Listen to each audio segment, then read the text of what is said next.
यहाँ पर पंछियों का कलरव शुरू हो गया।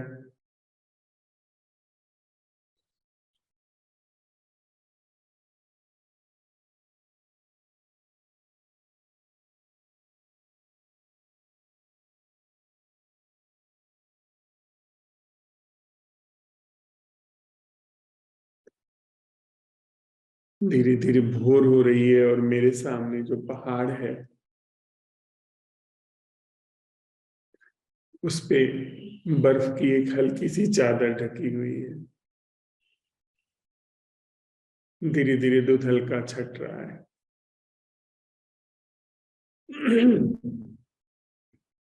और जैसे जैसे भोर होती है वैसे वैसे फूलों से गंध आनी शुरू हो जाती है।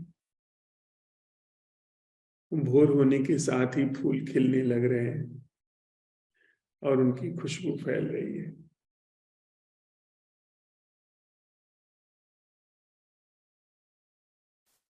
मौसम यहाँ धीरे धीरे सर्द हो रहा है।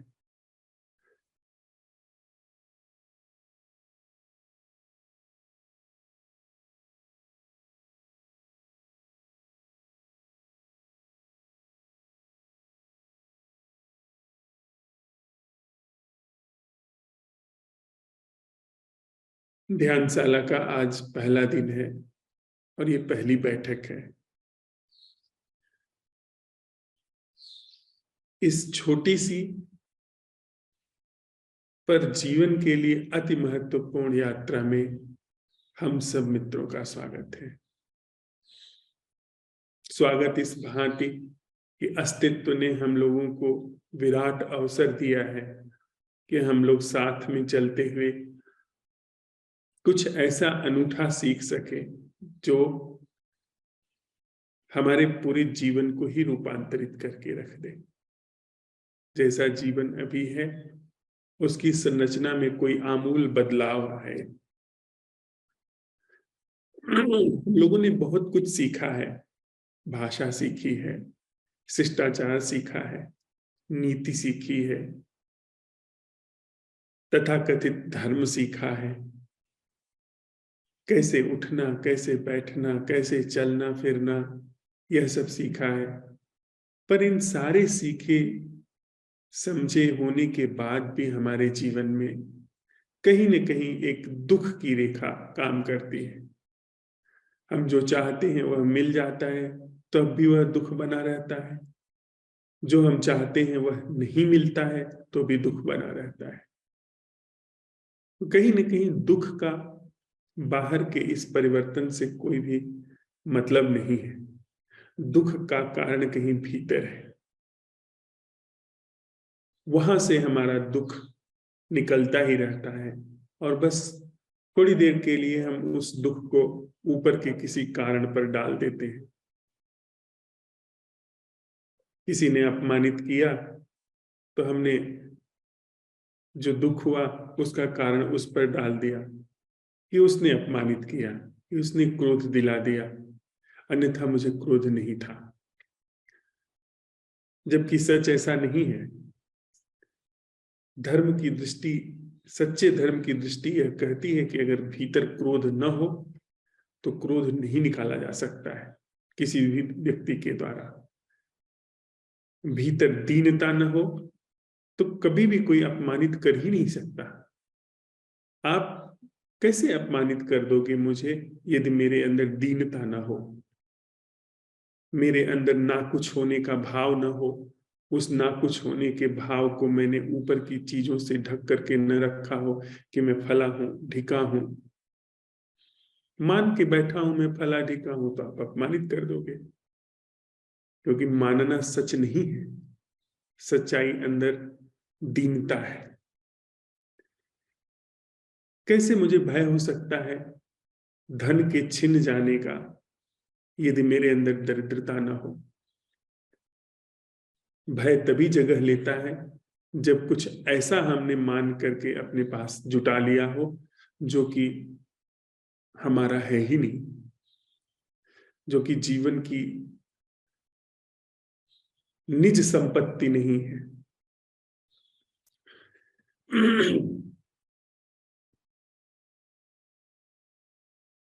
इन आने वाले 5 दिनों में और इन 5 दिनों में जो हम 10 बैठकें करेंगे, इसमें हम लोग इसी कला को सीखने वाले हैं, जिससे कि आमूल रूपांतरण घटित हो सके। हम लोगों ने जो जाना समझा है उससे कुछ आमूल रूपांतरण घटित नहीं हुआ है। हाँ, बस जैसे हमारा जीवन हमें मिलता है संस्कारित ढंग से, उसी में एक व्यवस्था पैदा हो जाती है। हम उस व्यवस्था की बात नहीं कर रहे हैं, हम किसी आमूल रूपांतरण की बात कर रहे हैं, जिसमें हमारे अगर सारे आग्रह भी मिट जाएं तो हम राजी हैं। बिल्कुल सरलता से। हमारे बीच में कोई गुरु नहीं है, हम किसी किताब का अनुसरण नहीं कर रहे हैं, चाहे वह कितनी ही महिमा मंडित पुस्तक हो, उसको हम प्रमाण के रूप में स्वीकार नहीं कर रहे हैं इन आने वाले 5 दिनों में। और न ही हम किसी विधि का इस्तेमाल कर रहे हैं कि किसी पूर्व स्थापित विधि से धीरे धीरे हम इस रूपांतरण में प्रवेश करेंगे। इस रूपांतरण के लिए हम अभी जो है, जैसा है हमारा जीवन, उसको त्रुटिहीन निष्पक्ष रूप से समझने के क्रम में आगे बढ़ रहे हैं, जिसमें किसी गुरु की जरूरत नहीं है।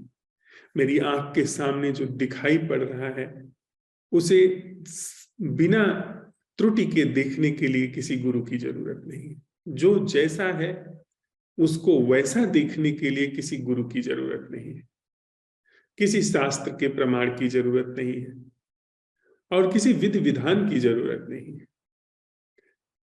बिल्कुल निपट रूप से हम जो है उसे देखने के क्रम में आगे बढ़ेंगे।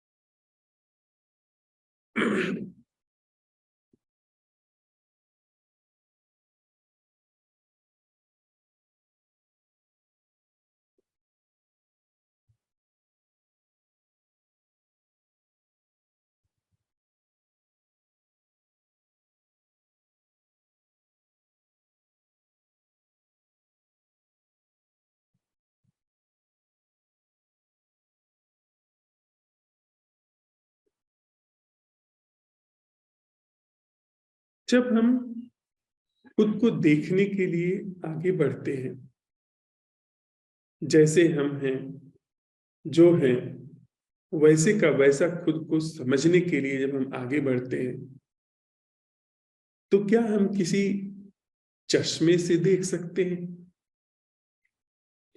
क्या किसी ऐसी संस्कार ग्रस्त दशा से देख सकते हैं जो हमें बचपन से सिखाई गई हो? यदि मेरे सामने जो यह पहाड़ है, इसको यथावत देखना हो, तो क्या मैं रंगीन चश्मों से इसे देखूं तो इस दर्शन के साथ न्याय होगा? कदापि नहीं। बिल्कुल सरलता से हम लोग चलते हैं, ऐसे जैसे कि कोई व्यक्ति जो बिल्कुल नया हो, वो सीखना शुरू कर रहा हो। इस भांति हम लोग साथ में चलते हैं। आप निश्चित हम लोग ये देख सकते हैं कि नहीं, अगर किसी चीज को देखना हो तो जो प्राकृतिक रूप से हमारे पास आंख है, वो जैसा दिखाती है वैसा हमें उसको देखना होगा। कम से कम उस तल पर आकर के देखना होगा, न कि आयोजित या आरोपित ढंग से देखना होगा। हमारे पास दर्शन के लिए जो ऊर्जा है वह बड़ी ही मडल्ड है, बहुत ही उसको फेंटा गया है, वह कीचड़ से जैसे सनी हुई है। आप देखें, जब भी आप देखते हैं, सुनते हैं, हम लोग जब भी कुछ महसूस करते हैं, तो उस महसूस करने में, देखने में, सुनने में हमारे पूर्व संस्कार काम करते हैं। हम जब देखते हैं किसी चीज को, झट से उसका नामकरण कर देते हैं। ये बात आप जिस स्त्री को घर में देखते हैं, उसको झट से नाम दे देते हैं कि हम माँ है। या पत्नी है, और वह ठीक भी है। मुझे अगर पुकारना है तो कोई ना कोई नाम देना होगा, लेकिन नंगी आंख क्या कहती है कि वहां पर कोई नाम नहीं है।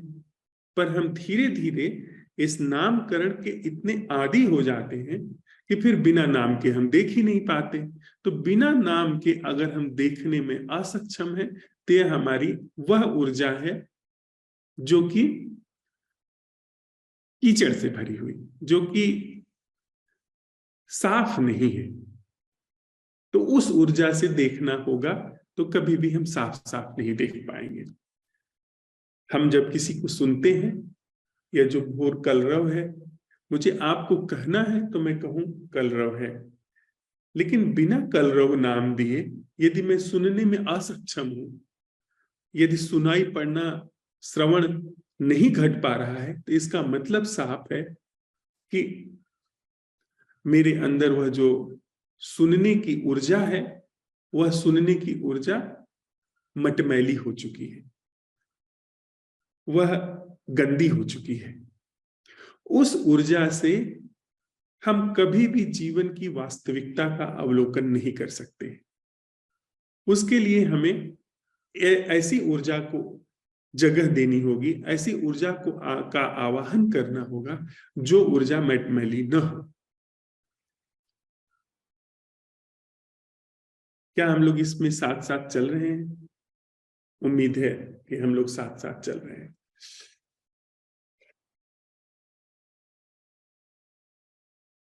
अब बात यहां आती है कि जीवन जैसा है उसको समझना क्यों है। इसलिए समझना है कि जब हम यह देखते हैं कि हम सारे उपाय कर लेते हैं, लेकिन फिर भी जीवन में दुख की वह रेखा, दुख की वह धारा समाप्त नहीं होती है। हमने अभी बात की कि बहुत ढंग हमने आजमाए हैं, पर जीवन से दुख का खात्मा नहीं हो सका है। कुछ पाया, कुछ खोया, कुछ कोई मिला, कोई छूटा, लेकिन जीवन की यात्रा में दुख की एक सेंस खत्म नहीं हो रही है। अगर मैं लगातार दौड़ रहा हूं, लगातार मेरे अंदर विचार प्रक्रिया कुछ न कुछ खोजने में, पता लगाने में सक्रिय है, तो यह संकेत है कि मैं जहां हूं, जैसा हूं, वहां ठीक से जी नहीं पा रहा हूं, वहां शांति से जी नहीं पा रहा हूं। यह संकेत करता है। और लगभग हम सब मित्र कम से कम जो साथ में चलेंगे इन दिनों में, उन सब के अंदर यह तथ्य है कि हम सब जहां हैं, जैसे हैं, वहां आनंदित जी नहीं पाते हैं। हमेशा हमारे अंदर एक दौड़ चलती रहती है। वह दौड़ संकेत है कि जीवन में दुख है, जीवन में संताप है। उस दुख को, उस संताप को का अंत हो, इसके पहले पहला ही तथ्य क्या आता है कि हम उस पूरी संरचना को समझें। यदि हम कहीं जाते हैं और हमारे कपड़े फंस जाते हैं झाड़ी में, तो हम झाड़ी से जूझते नहीं हैं कि उसको जूझते हुए निकल जाएं, क्योंकि जूझने में हम पाएंगे कि हमारा और भी हम फंसते चले जाएंगे, लहूलुहान होते चले जाएंगे, जो कि हो रहा है हमारे जीवन में। बिना हम जीवन को समझे, उसमें दिन रात अगर जूझ रहे हैं, तो उसका मतलब, उसका परिणाम है हमारे जीवन में। तो पहला ही जो काम हम करेंगे कि पहले समझें कि उस झाड़ी में जो हम फंस गए हैं, उसकी संरचना क्या है।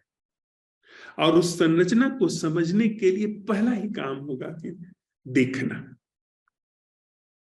कि जैसे हम हैं, जो हैं, कहाँ पैर है, कहाँ हाथ है, कहाँ कपड़ा है, कहाँ और शरीर के अंग हैं, बाल हैं, वो कहाँ हैं, कैसे फंसे हुए हैं, कितनी गांठें उसमें लग गई हैं, कितनी मरोड़ उसमें आ गई है।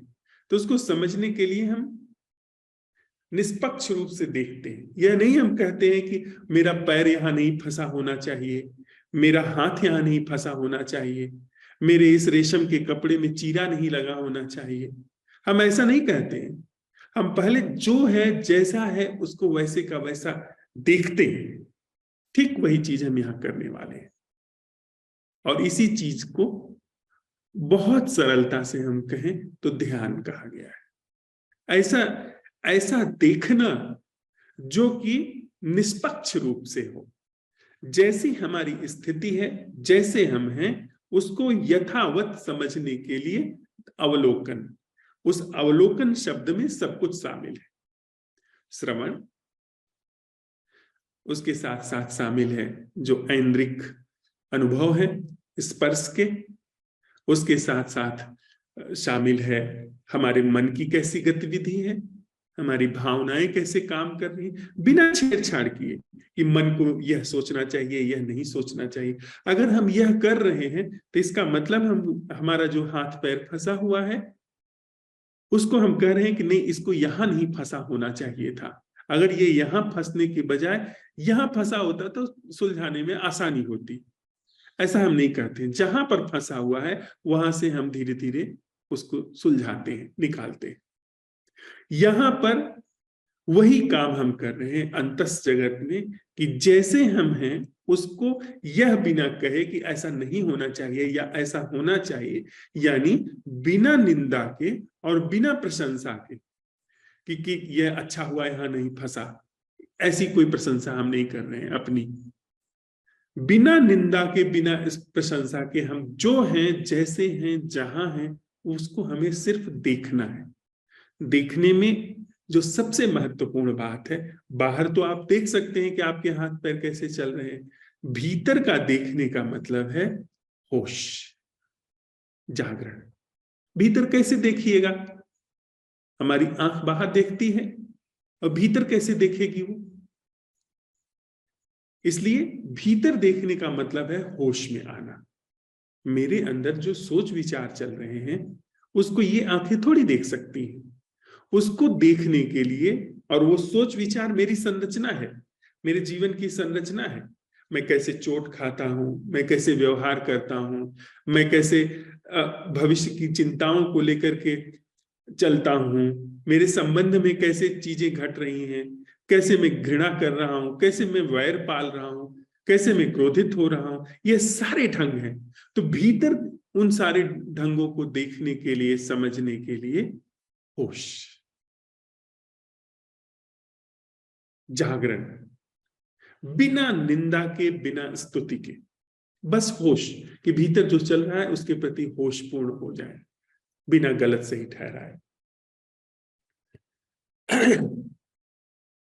अब यहां बात आती है, हम लोग साथ साथ चल रहे हैं, अब यहां बात आती है कि भीतर जो चीजें हैं उसको कैसे उस ऊर्जा के माध्यम से देखा जाए जो अक्षत है।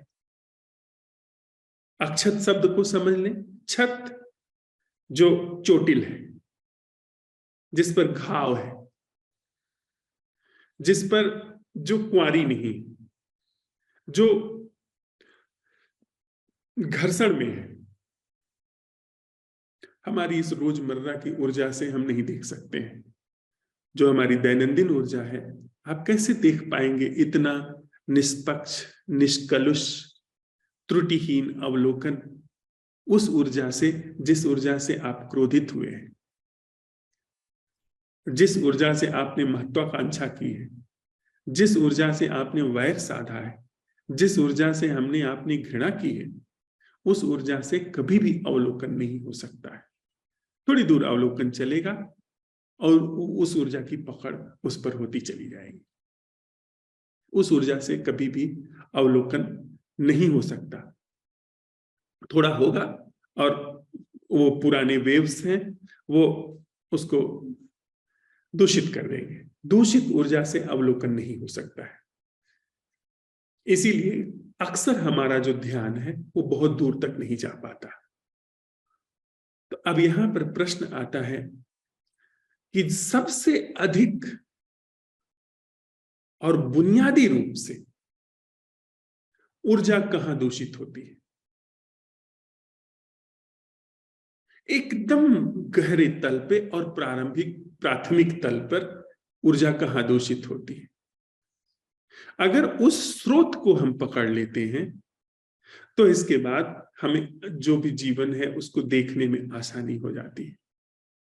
और साथ ही साथ एक और भी यहाँ मजे की बात है जो हम साथ साथ तलाश करेंगे, साथ साथ जिसका अन्वेषण करेंगे, वह है कि इसका पता लगना और इसका अवलोकन, यानी जीवन में ऐसी ऊर्जा का पता चलना और जीवन में पुरानी ऊर्जा का अंत, पुराने जीवन का अंत एक साथ घटता है। बाहर मेरे हाथ पांव किसी झाड़ी में फंसे हुए हैं तो देखने के बाद मुझे उसको जो जहां जहां फंसा है वहां सुलझाना पड़ेगा, लेकिन भीतर उस ऊर्जा के अन्वेषण में जो अक्षत है, दूषित ऊर्जा अपने आप विसर्जित होती चली जाती है। ऐसा नहीं कि दूषित ऊर्जा का हमको विसर्जन करना पड़ेगा, उस अक्षत ऊर्जा का आवाहन, उस अक्षत ऊर्जा का जीवन में उतरने का अवसर देना उस अक्षत ऊर्जा को, और इधर जितनी भी पुराने ढंग हैं, पुराने ढर्रे हैं, पुरानी लकीरें हैं, पुराने पैटर्न हैं, उनका विसर्जन एक साथ होता है। अर्थात फिर जो अवलोकन होता है जीवन का, वह इतना शुद्ध हो सकता है, इतना साफ हो सकता है, जो कि पहले के ढंगों में कभी रहा ही ना हो। तो न तो वहां समस्या होगी, न समाधान की जरूरत पड़ेगी, फिर उसी ऊर्जा का प्रवाह भी हो सकता है।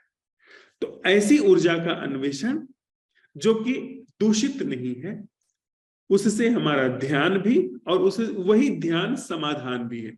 समाधान और अवलोकन ये दोनों अलग अलग चीज नहीं है। बाहर से हम फंसते हैं, अवलोकन करते हैं, फिर समाधान करते हैं। यहां अवलोकन और समाधान एक ही चीज है। इसका हम लोग साथ साथ विस्तार से अपने संवाद में अवलोकन करेंगे और वार्ता में इसको लेकर के समझेंगे।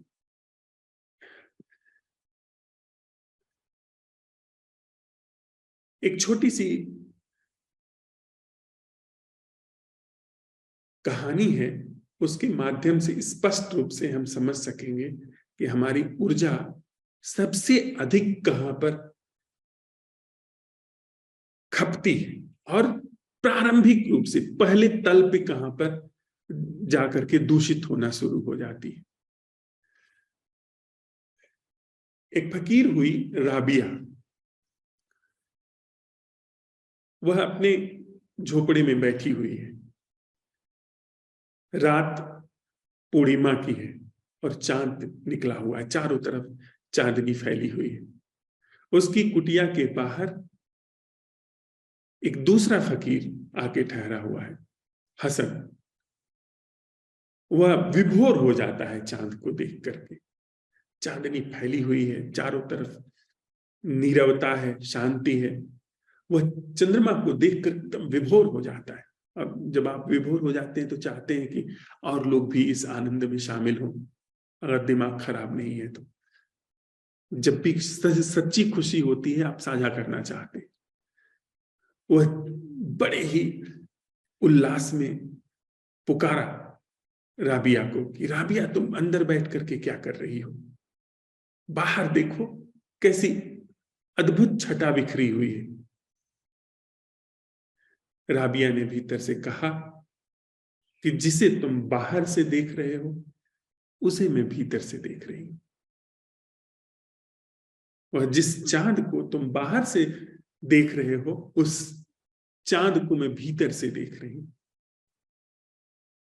भीतर से देखने का मतलब क्या है? भीतर से देखने के मतलब को समझने से पहले बाहर से कैसे हम देखते हैं इसे हम जरा समझें।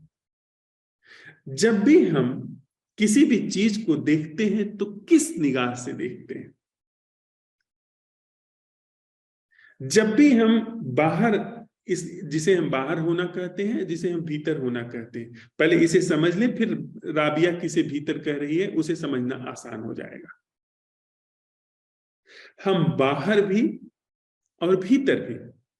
भीतर हमारे जो सोच विचार चल रहे हैं, जो आग्रह चल रहे हैं, जो जीवन का ढर्रा और ढंग चल रहा है उसे, और बाहर जो भी चीजें दिखाई पड़ रही हैं उसे किस निगाह से देखते हैं? आप, मैं एक बात रख रहा हूं, आप लोग देखते चले कि क्या ये ऐसा है। हम मानवीय दृष्टिकोण से देखते हैं, जैसे एक इंसान देखता है उस ढंग से देखते हैं। इंसान का मतलब वह नहीं कि जो यह जीव है जो अलग प्रजाति का है, वह आंख जो है इंसान नहीं है। आंख तो प्रकृति का अंग है। वो हमने भेद किया हुआ है, ये इंसान है, ये हिरन है, ये पंछी है। ये हमारी बुद्धि से अलग अलगाव हुए हैं, अन्यथा प्रकृति में कोई अलगाव नहीं है। हमने नस्लें तय की हुई है कि ये इंसान की नस्ल है, ये गाय की, ये भैंस की है। प्रकृति ने कोई नस्ल अलग नहीं बनाई। हमारे पास चूंकि बुद्धि है इसलिए हम अलग अलग देखते हैं। तो क्या पहला तल हुआ है जो हमारे अंदर इंसान नाम की बुद्धि विकसित हुई है उससे देखा जाना? क्या उससे देखे जाने के कारण जो असल है वो हमें नहीं दिख पाता है, वो दर्शन में नहीं आता है? यहां पर जो चीज है उसको मैं मानवीय दृष्टि से देखता हूं। मानवीय मतलब जैसे एक इंसान देखता है, जो सामने एक पंछी बैठा हुआ है, उसको एक इंसान, इंसान का मतलब बुद्धि के द्वारा, मन के द्वारा, मनुष्य, मनुष्य शब्द बेहतर है। मनुष्य शब्द का अर्थ होता है जो मन से निर्मित हो। मनुष्य की दृष्टि से मैं उसको देख रहा हूं, और वह मनुष्य की जो दृष्टि है वो संस्कारित है। असल में वहां क्या चीज है वो मुझे नहीं पता। क्या पता है? वहां पर जिसे मैं पंछी कह करके, कोयल कह करके, एक विशेष आकृति में ले करके और अपने भीतर परिभाषित पाता हूं, क्या वह जो परिभाषा मेरे अंदर घट रही है, जो व्याख्या घट रही है, क्या वह पंछी वही चीज है जो व्याख्या है मेरे अंदर घट रही? वह पंछी मेरे अंदर घट रही व्याख्या नहीं है। मेरे जीवन में जितने भी संबंध हैं उनके संदर्भ में मेरे अंदर एक व्याख्या है। यह व्यक्ति जो है, यानी जिसे हम कहते हैं कि मेरा अपना होना, इस व्यक्ति के बारे में यहां पर एक व्याख्या है। वह व्याख्या जो है, वह निष्कर्ष जो है, वो जो संस्कार है, वो संस्कार जीवन की दिशा तय कर रहे हैं। और ये संस्कार लाखों साल पुराने हैं। इंसान जब से धरती पर है तब से इस पूरी संरचना से वह चीजों को देख रहा है, समझ रहा है, व्यवहार कर रहा है। असल में वहां क्या चीज है इंसान को, मनुष्य को नहीं पता, मन को नहीं पता। हसन मन से देख रहा है और आनंदित हो रहा है। वह बात नहीं कि चांद खिला हुआ है, वह बात कहीं भी नहीं होगी राबिया ने। चांद बाहर जो है वह झोपड़ी में बैठ करके नहीं देखा जा सकता है। राबिया ने गहरी बात कही है कि जिस चीज को हसन मनुष्य बुद्धि से देख रहा है, जिस आकृति को हसन बाहर एक ढंग से देख रहा है, उसी चीज को, उसी जीवंत घटना को जिसे चांद कहा जा रहा है, उसको राबिया भीतर से देख पा रही।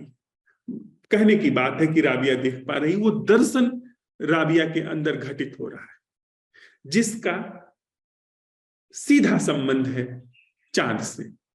दूसरी तरीके से समझते हैं, वहां पर जो पंछी बैठा है या यहां पर जो फूल खिला हुआ है, उसकी मेरे अंदर एक व्याख्या फल रही है, व्याख्या घटित हो रही है। मेरा सीधा उस फूल से क्या संबंध है नहीं पता है, या क्या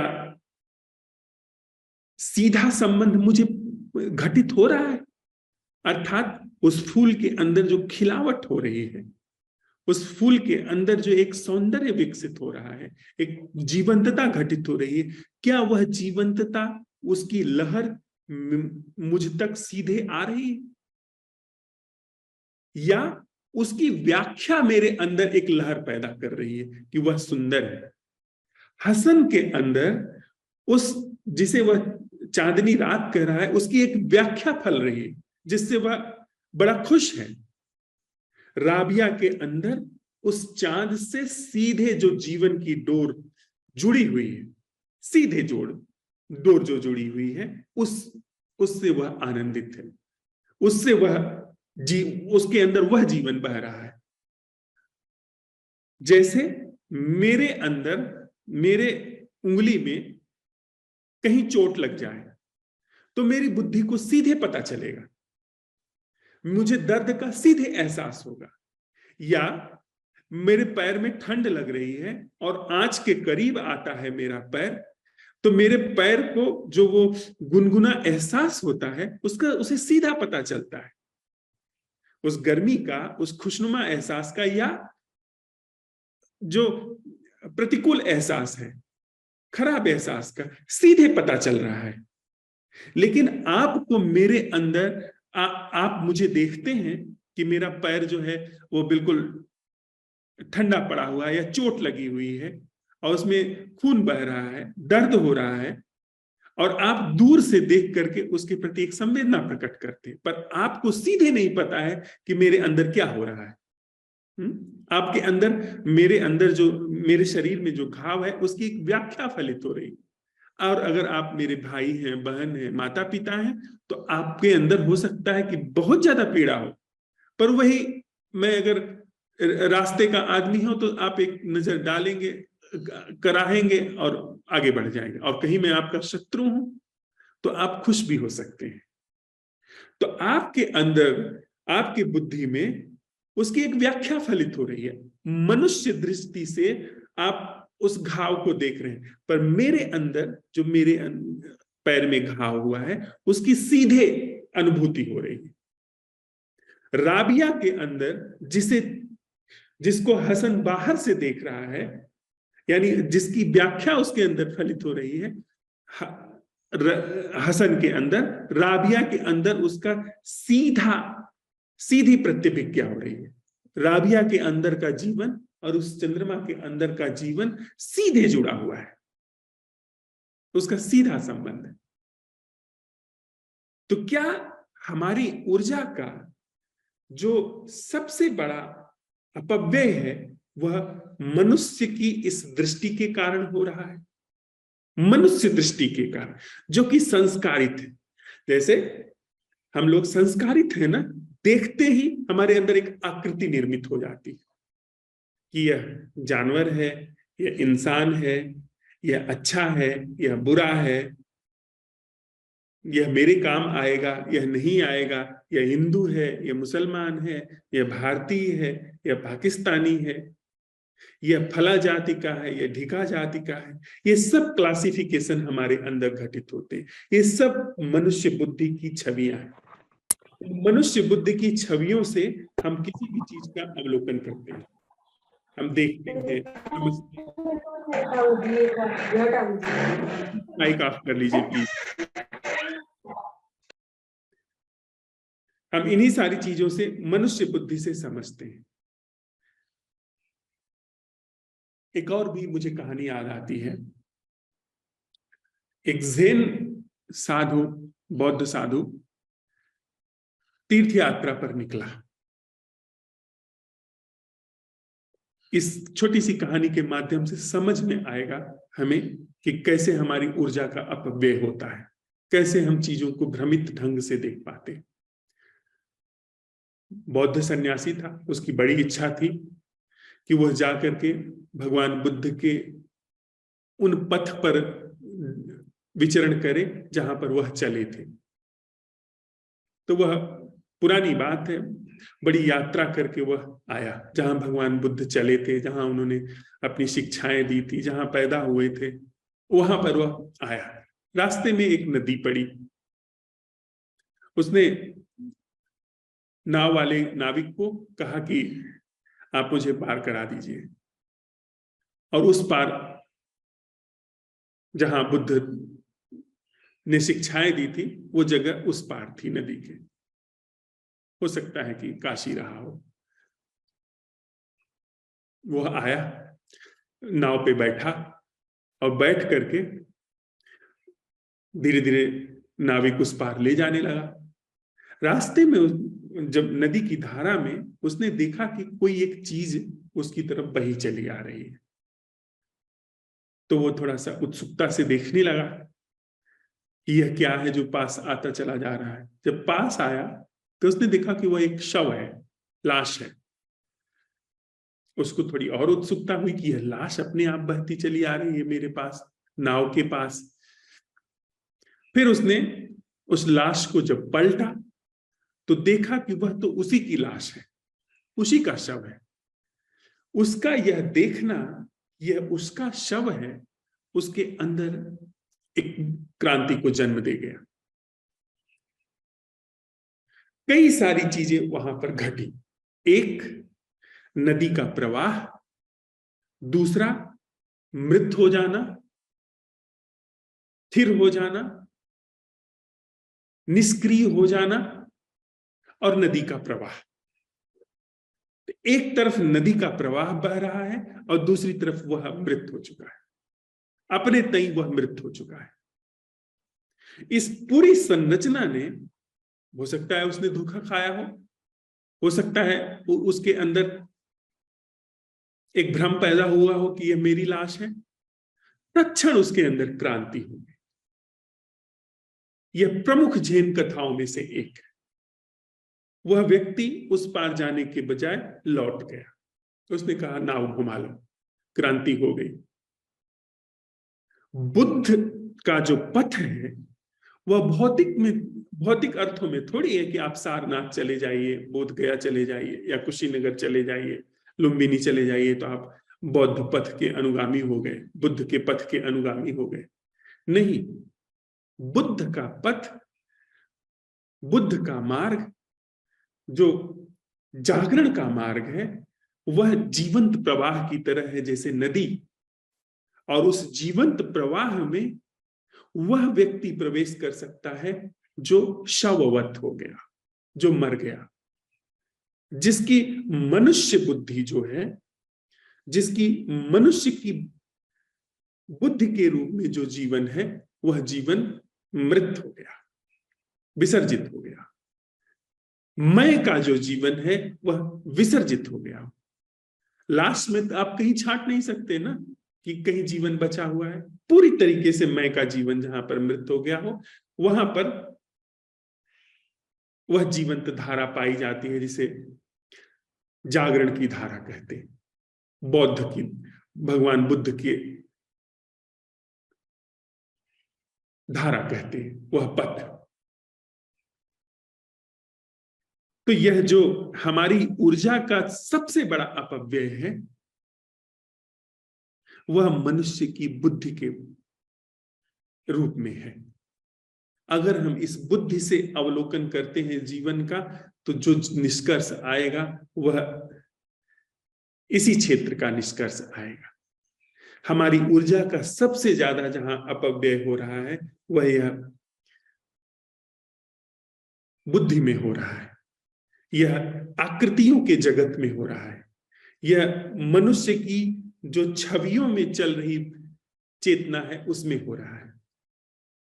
क्या यह बात हम लोग साथ में देख पा रहे हैं? अगर इस तथ्य का अवलोकन स्पष्ट रूप से हमारे अंदर हो जाता है कि मनुष्य की बुद्धि के अतिरिक्त हमको कुछ भी दिखाई नहीं पड़ता, हम और मनुष्य की बुद्धि के अतिरिक्त और कोई जीवन हमारे अंदर से प्रवाहित नहीं होता, तो फिर बहुत आसान हो जाएगा अगला कदम हमारे लिए कि मनुष्य की बुद्धि से मुक्त जीना क्या है।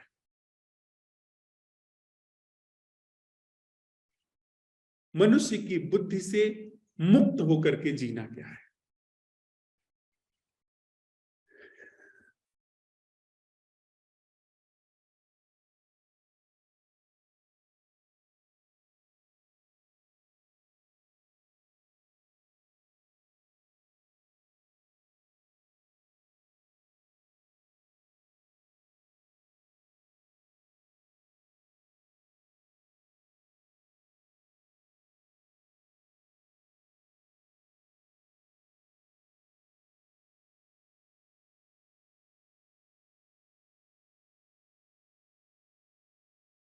और क्या यह ऐसा है कि हमारी सारी ऊर्जा,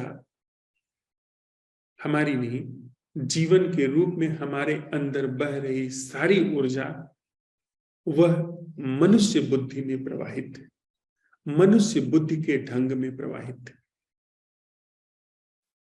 हमको कुछ भी नहीं पता है, यानी जिस जीवन का प्रवाह हमारे भीतर हो रहा है, उस जीवन की कोई ऐसी प्रतिभिज्ञा नहीं है जो मनुष्य बुद्धि से मुक्त।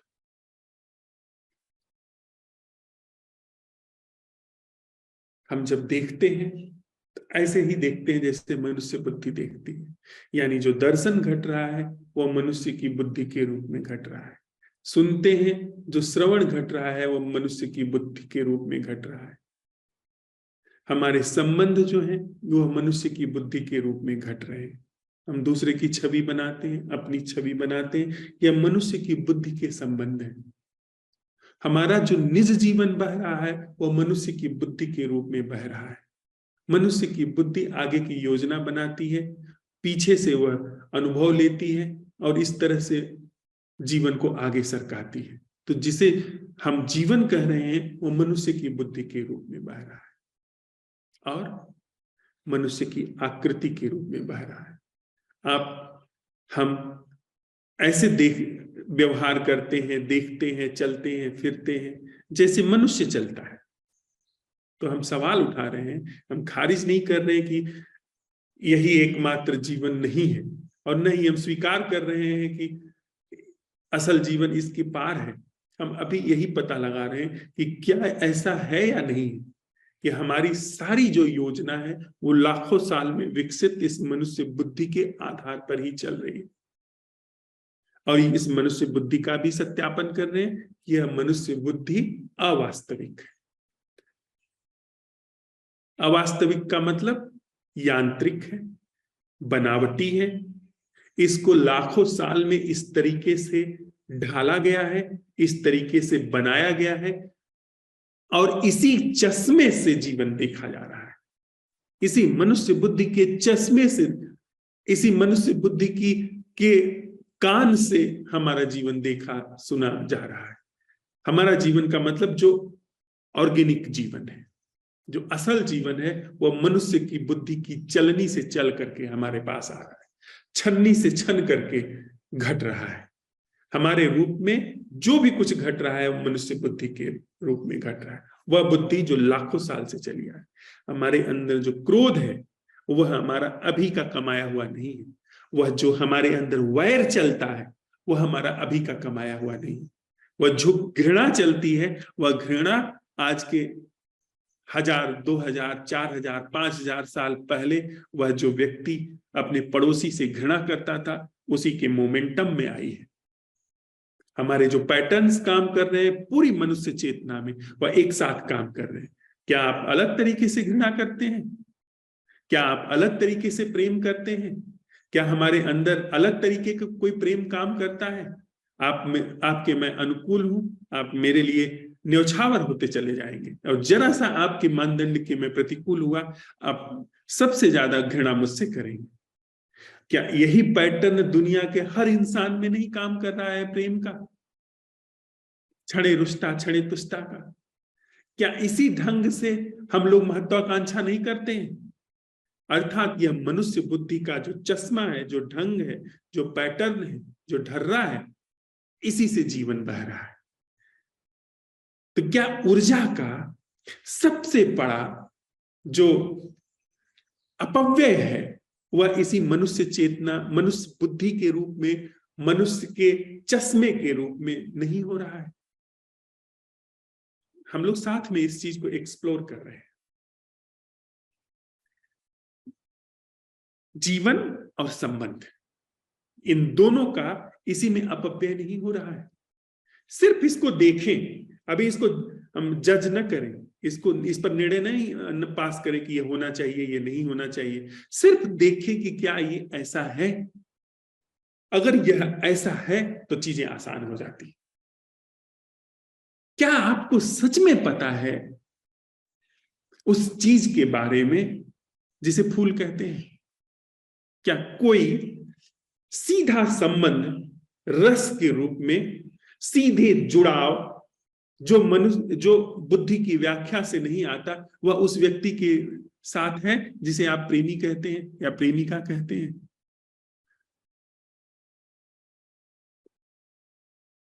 कोई सीधा तार जोड़ता है या व्याख्या फलित हो रही है? बस वो जो हमारी बुद्धि व्याख्या कर रही है अपने पराये की, वह व्याख्या से फलित हो रही है।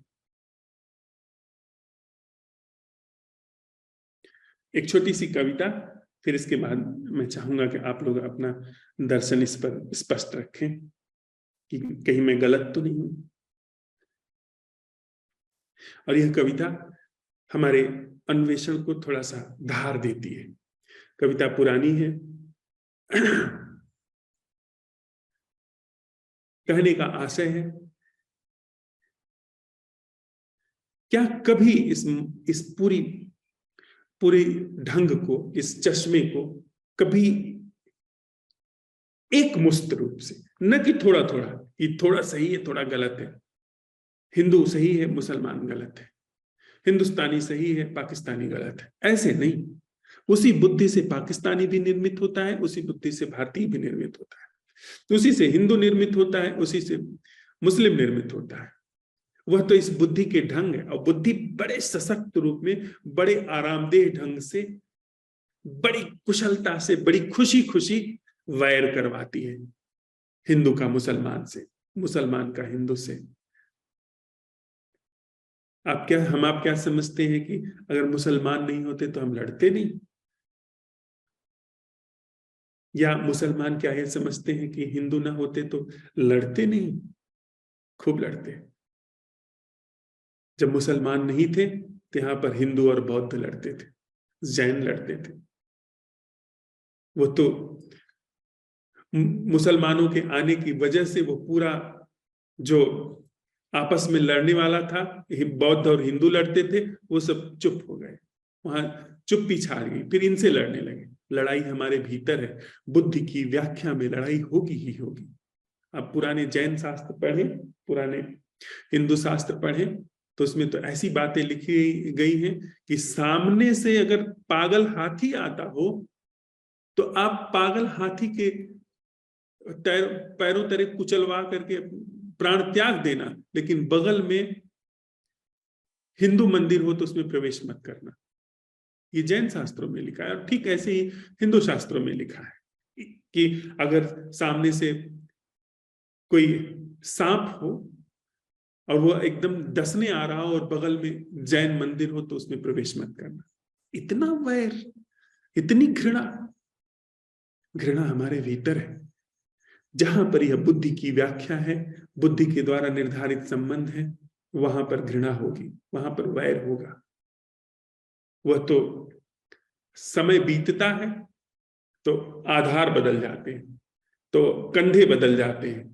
हम पहले जैन और हिंदू के नाम पर, बौद्ध के नाम पर लड़ते थे, उस कंधे पर हमारी घृणा अटकती थी, अब हो सकता है हिंदू मुसलमान के नाम पर अटकती। कविता कहती है, यह हो चुका। क्या कभी आपने कहा है कि यह हो चुका? इस पूरी ह्यूमन कॉन्शियसनेस को, इस पूरे बुद्धि की पूरी संरचना को क्या कभी आपने कहा है कि यह हो चुका? आपने नहीं, यह आप तो, हम आप तो उसी संरचना के हिस्से हैं। बस क्या यह कहा गया कि यह हो चुका? It's over. क्या कभी आपने कहा है कि यह हो चुका? शब्दों में नहीं, ख्यालों में नहीं, बल्कि इसके अपने पूरे होने में।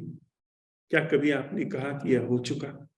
क्या कभी हमने यह कहा कि इस पूरी संरचना का, इस पूरे चश्मे का जो जीवन है, जो दर्शन है, क्या कभी इसके लिए कहा गया इट्स ओवर? कभी आपने कहा है जैसे झपकने के पहले आंखें कह चुकती हैं पिछली झपक को, जैसे झपकने से पहले आंखें कह चुकती हैं पिछली झपक को। आप जब आंख झपकाते हैं तो पिछली झपक पूरी तरीके से हो चुकी, अब यह नई झपक है। कि हम नया खुलना है आंखों का। पिछली बार जो आंखें खुली थी गई, खत्म। पर मन हमारा पूरे क्रम में चलता है, अतीत से लेकर अब तक और अब से लेकर भविष्य तक। पलक झपक वो पिछली की कोई उसको याददाश्त नहीं है। ये आंखों का झपकना रिकॉर्ड रखता ही नहीं। कभी आपने कहा है जैसे श्वासें कह चुकती हैं श्वास लेने से पहले श्वास छोड़ने को। जैसे श्वासें कहती हैं श्वास बाहर गई, हो चुकी, नई सांस आ रही है। कहना शब्दों में नहीं है, अनुभवों में नहीं है, वो एक जीवित घटना घट रही है जो पिछली घटना को विदा दे दिया उसने। पिछली घटना होती ही नहीं। श्वास छोड़ना होता ही नहीं है जब श्वास भीतर आने लगे, और जब श्वास बाहर जा रही है तो श्वास का अंदर आना होता ही नहीं है। इस तरीके से बिल्कुल, जिसमें बुद्धि की कोई व्याख्या फलित नहीं, काम नहीं कर रही है। कभी आपने कहा है जैसे झरती पाती कह चुकती है ठीक झरने से पहले उसकी शाखा को। कभी आपने कहा है जैसे झरती पाती कह चुकती है ठीक झरने से पहले उसकी उस शाखा को जिससे झरती है। कभी आपने कहा है जैसे पर्वत की चोटी कह चुकती है अंधियारे को। कभी आपने कहा है जैसे पर्वत की चोटी कह चुकती है अंधियारे को ठीक उगते सूरज की पहली किरण के चूमे जाने से पहले। ठीक उगते सूरज की पहली किरण से चूमे जाने से पहले। वो अभी अभी मेरे सामने भी यही घट रहा है। वह पहाड़ की जो चोटी है उसने क्या वह अंधियारे को ऐसे नहीं कह देती है?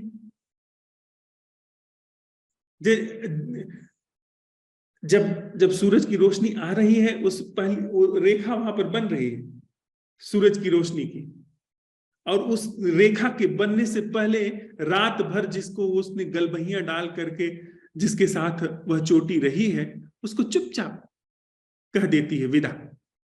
यानी वहां पर मानवीय बुद्धि काम नहीं कर रही है कि अंधियारे को पकड़ करके रखना है कि रात भर हम साथ रहे हैं, अब तो नई चीज आ रही है। यहां यानी बुद्धि की कोई व्याख्या नहीं फल रही है।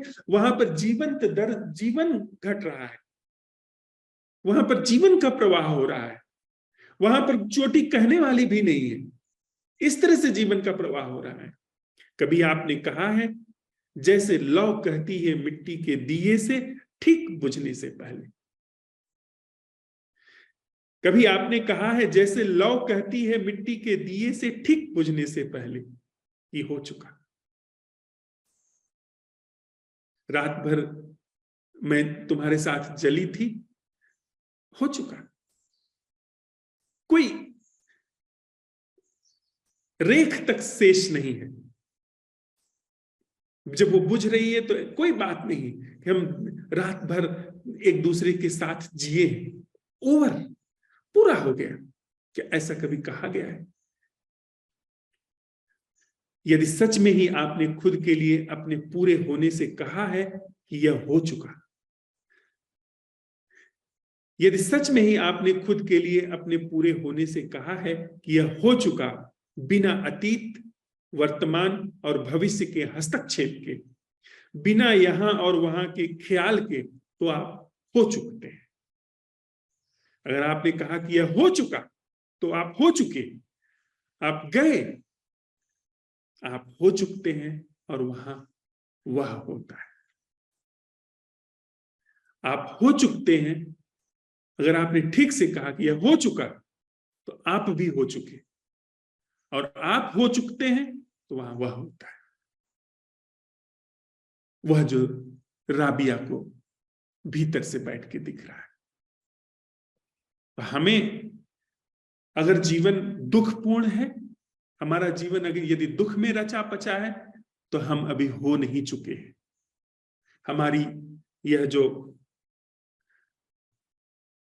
मनुष्य बुद्धि है यह नहीं हो चुकी, और यह टुकड़ों में नहीं हो चुकती है। इसको एक साथ हो चुकना होता है। यह पूरी मनुष्य बुद्धि क्या एक साथ हो चुकती है, हो चुक सकती है?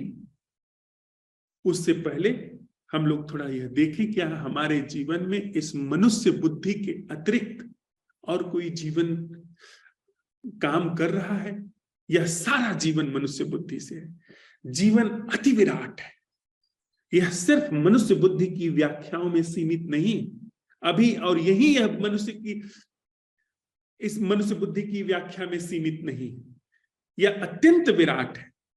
पर हम इसी मनुष्य बुद्धि के द्वारा जो जीवन है, जो कि मैं के रूप में काम कर रहा है, जो सारी दुनिया में अलग थलग रूप में काम कर रहा है, उसी में संकुचित है, उसी बनावटी संरचना में संकुचित है। हमारी पूरी जो ऊर्जा है इसी संकुचन में, हमारे रूप में जीवन ऊर्जा इसी संकुचन में बह रही है, इसी अंधी गलियों में बह रही है, भटक रही है। तो क्या हम इस चीज को देख सकते हैं कि हमारा पूरा जीवन लाखों करोड़ों साल की है जो मनुष्य बुद्धि है, इसी के क्रम में बह रहा है, इसी के क्रम में हम प्रेम कर रहे हैं, घृणा कर रहे हैं, इसी के क्रम में हम जुड़ रहे हैं, छूट रहे हैं, इसी के क्रम में हमारे आगे का जीवन है, इसी के क्रम में हमारा पीछे के जीवन के पश्चाताप, ऐसे ही सब कुछ घट रहा है।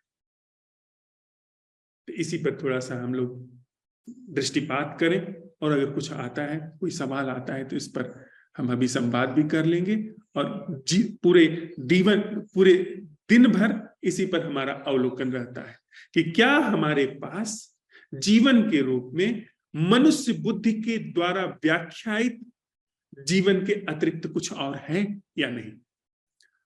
थोड़ी देर के लिए साथ में बैठते हैं।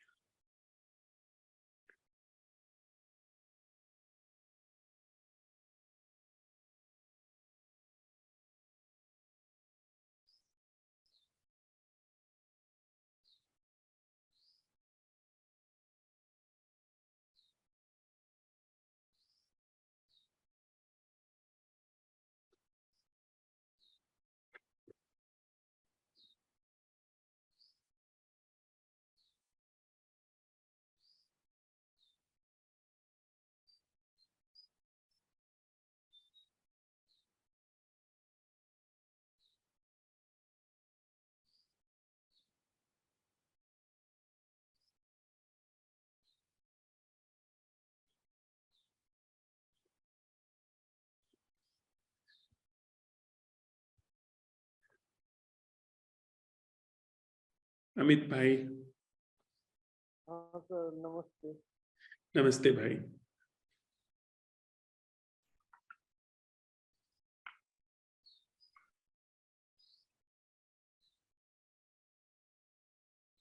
और चिड़िया की आवाज आ रही है, और मैं अंदर ही हूँ आज, क्योंकि बाहर थोड़ा मौसम यहाँ सर्दी ठंड सी होने लगी। और साइकिल बाहर से गुजर रहे, क्योंकि आपको पता ही है पीछे मंडी है। कमरे में धूप का प्रकाश आ रहा है, सूर्य का, पहली किरणों का।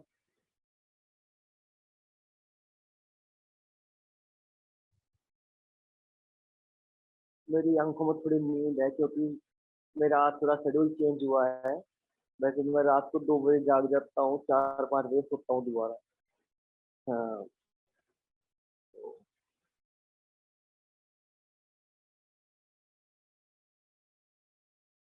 ये सर, आज की जो मनुष्य बुद्धि की जो चर्चा हुई है, इसमें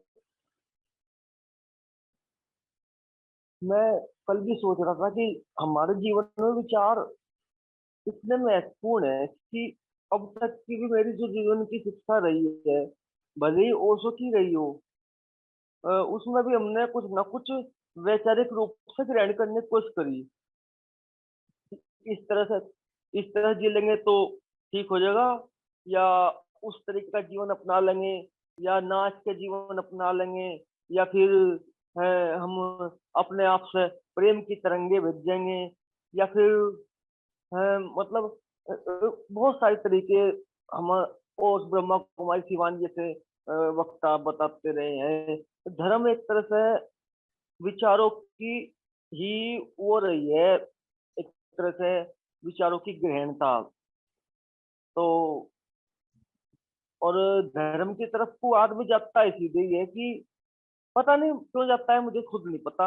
मैं तो एक्सीडेंटली गया हूँ, मेरा कोई ऐसा इरादा नहीं था अ, कि मैं इस तरफ जाऊंगा।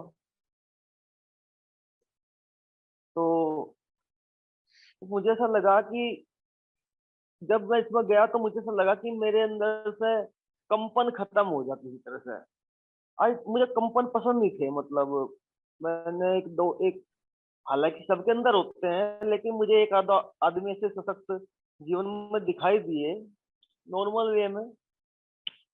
तो वो मुझे लगे कि इनके अंदर यार एक मतलब इसके अंदर बहन ही है। मतलब जैसे मतलब कहीं भी जैसे हमारे पैसे फंस जा तो हम बहुत चिंतित हो जाते हैं, मतलब ये इतना स्थिर कैसे है।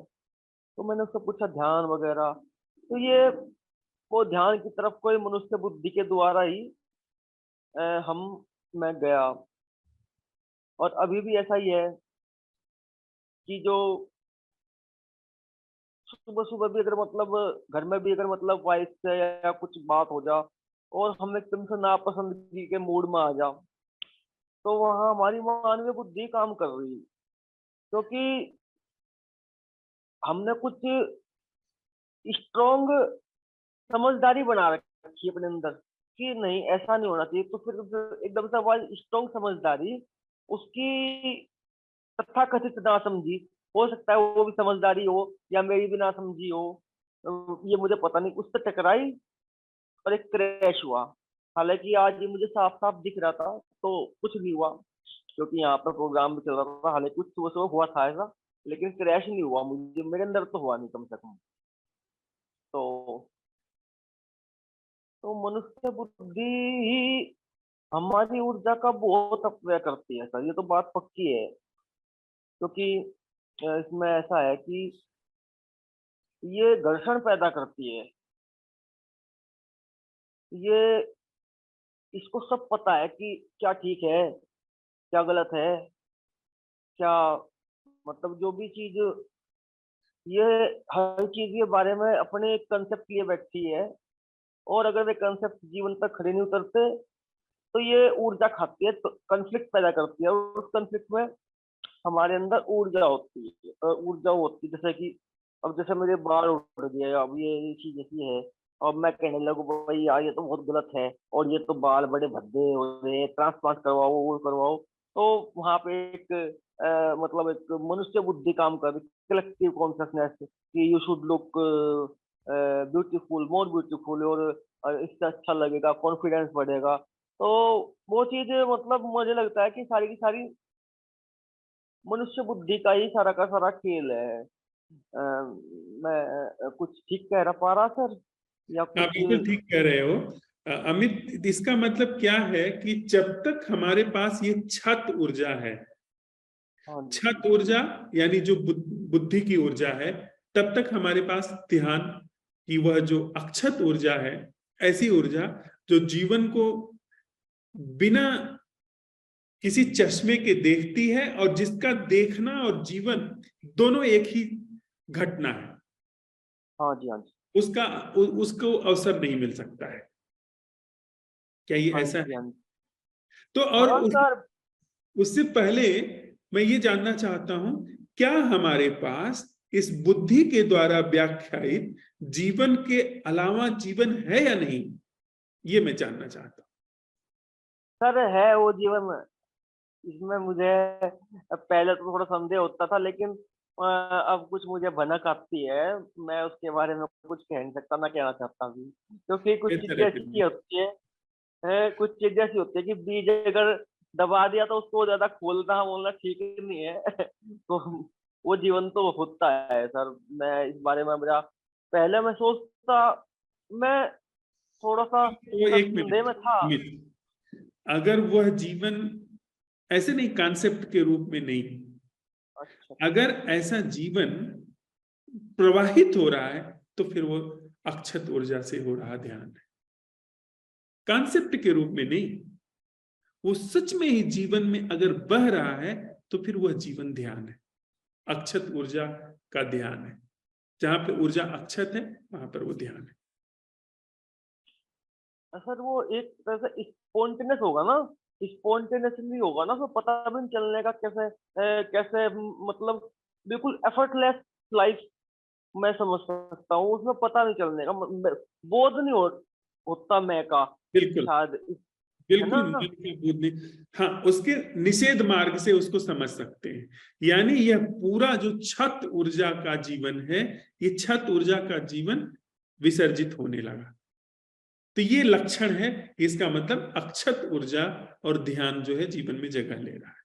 उसका उसको एक्टिव वाइस में हम नहीं जान सकते उस ढंग को, क्योंकि हमारा जो एक्टिव ढंग है, जो हमारा पॉजिटिव ढंग है, वो छत ऊर्जा का ढंग है, जिसमें हर चीज को जान समझ करके ही हम समझ पाते हैं।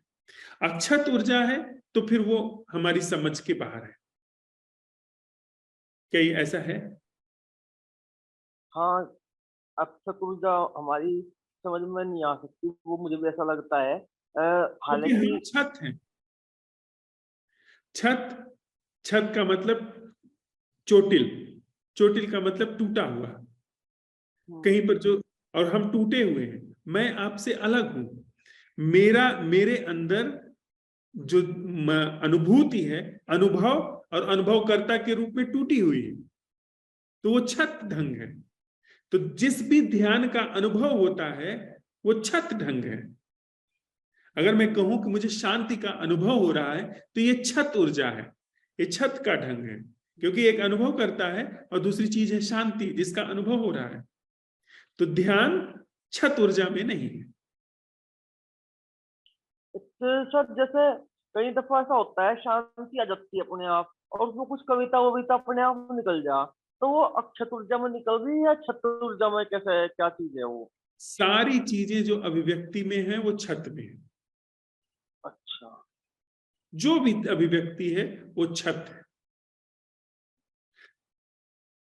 जो आपके बिना हो जाए वो अक्षत है।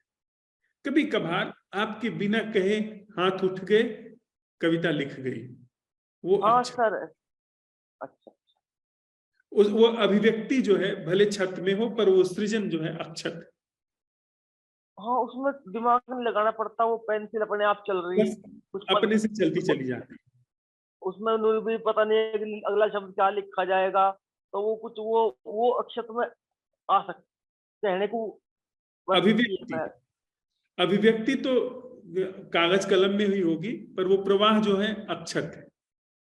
हम्म, तो आज इसी का पता लगाते हैं अमित भाई, कि हमारे जीवन में अभी वास्तविक रूप में, नॉट कॉन्सेप्चुअल, हम्म। वास्तविक रूप में जो जीवन बह रहा है, क्या वो सब पूरा जीवन बुद्धि द्वारा संचालित है, या कोई और है, मनुष्य बुद्धि से ही गवर्न हो रहा है, या उसके अतिरिक्त मनुष्य बुद्धि के पार भी कोई ढंग है? अच्छा सर, एक बात और बताइए, जैसे मतलब हम सब लोग हम मतलब मैं अपनी बात बताऊं, मैं सो काल आध्यात्मिक हूँ, तो मेरे सोच दुनिया से अलग होगी, और ये थोड़ी सी बहुत डिफरेंट होगी। तो ये इतना अलगाव आया सोच विचार के आधार पर, तो ये भी एक ये छत बुद्धि है, ये भी है ना, इसमें बिल्कुल। टकराव है ना। अ, भले ये रास्ता भी, मैं ये नहीं कहता कि ये रास्ता नहीं था, लेकिन इसमें जिस टकराव आए, अलग अलग सोचने लगा यार ये सब लोग तो यार ऐसे ही भागे फिर रहे हैं फलाना, या मतलब, और ये बिल्कुल एक गलत एक दिशा में है, तो ये अक्षत बुद्धि है, ये मनुष्य छत बुद्धि है। बुद्धि में जो भी कुछ है वो छत है। हाँ। और हम ये पता लगा रहे हैं कि हमारे जीवन में क्या कुछ भी ऐसा है जो अक्षत है। अच्छा।